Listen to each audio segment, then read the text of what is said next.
नमस्कार। व्याख्यान में सबका स्वागत है। पिछले कई व्याख्यानों से हम असंधि की सिद्धियों का अध्ययन कर रहे हैं।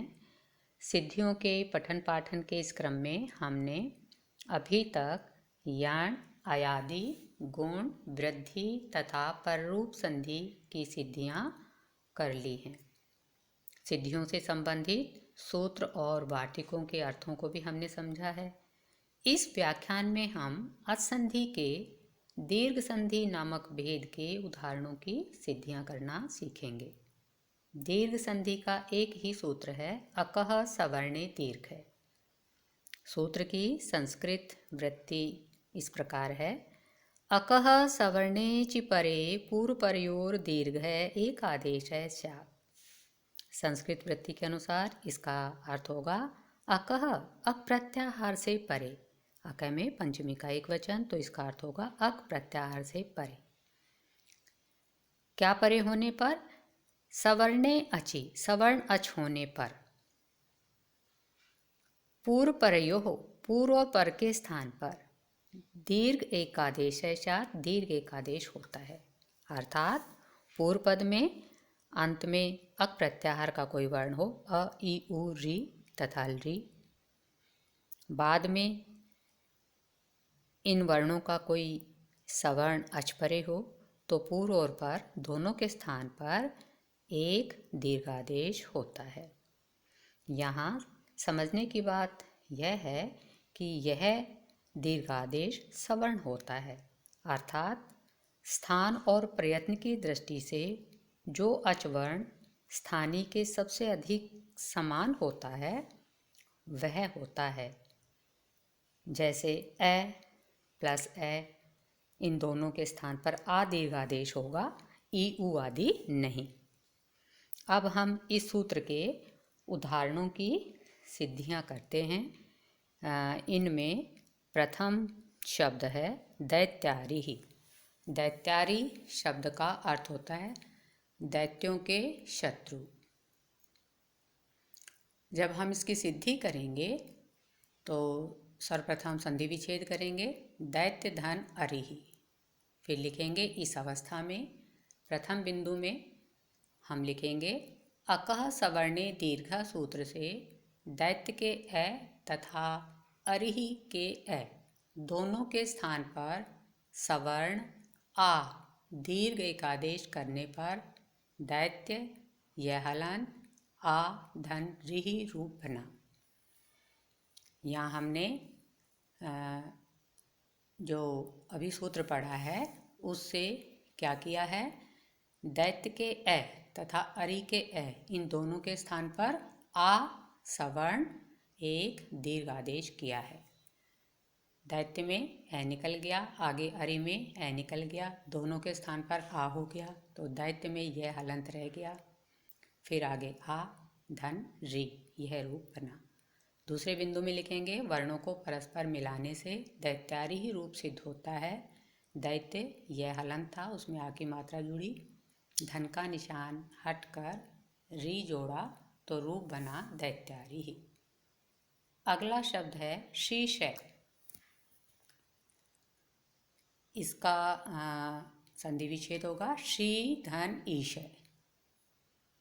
फिर लिखेंगे इस अवस्था में प्रथम बिंदु में लिखेंगे अकः सवर्णे दीर्घ सूत्र से शी के ई और ईशय के ई दोनों वर्णों के स्थान पर सवर्ण ई दीर्घ इकार एक दीर्घ आदेश करने पर श ई धन श रूप बना।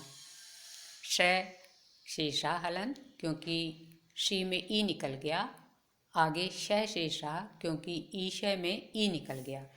दोनों के दीर्घ इकार के स्थान पर एक सवर्ण आदेश दीर्घ ई हुआ तो रूप बना श हलंत ई धन श।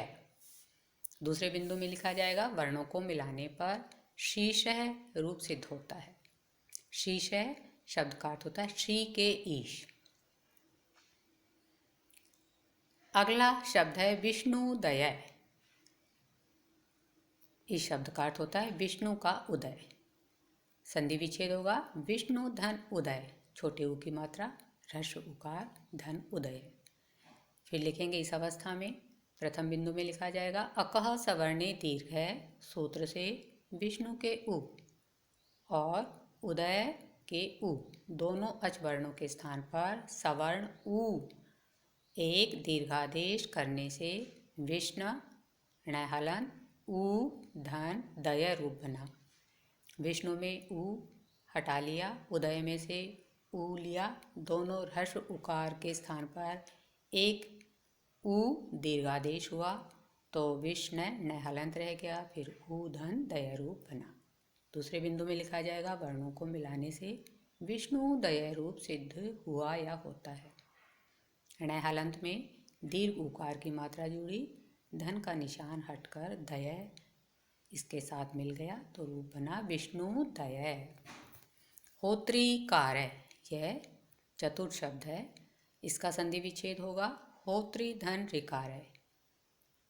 फिर लिखेंगे इस अवस्था में वही प्रक्रिया रहेगी, वही सूत्र है। प्रथम बिंदु में लिखा जाएगा अकह सवर्णे दीर्घ है सूत्र से होत्री के रि और आगे ऋकारे के रि दोनों वर्णों के स्थान पर रि एक सवर्ण दीर्घादेश करने पर होता तय हलन रि धन कार्य रूप बना।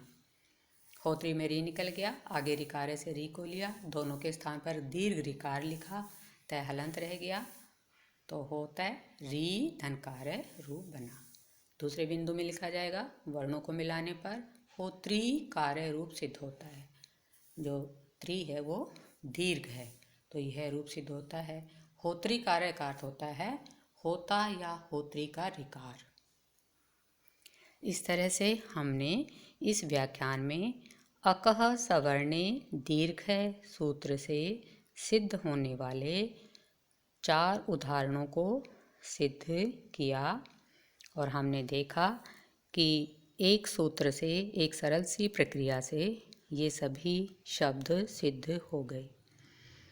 प्रथम उदाहरण में ए और ए को मिलाकर आ बना, दूसरे में दीर्घ इकार और दीर्घ इकार को मिलाकर दीर्घ इकार ही सवर्णादेश हुआ, दीर्घादेश हुआ। विष्णुदय में ह्रस्व उकार और आगे के ह्रस्व उकार को मिलाकर दीर्घ ऊकार हुआ है तथा होत्री कार्य में होत्री में री और आगे री दोनों ह्रस्व री को मिलाकर दीर्घ रीकार एक आदेश के रूप में किया गया है। इसके साथ ही दीर्घ संधि समाप्त हुई। यह व्याख्यान भी यहीं विराम लेता है। स्वस्ति। जयतु संस्कृतम, जयतु भारतम।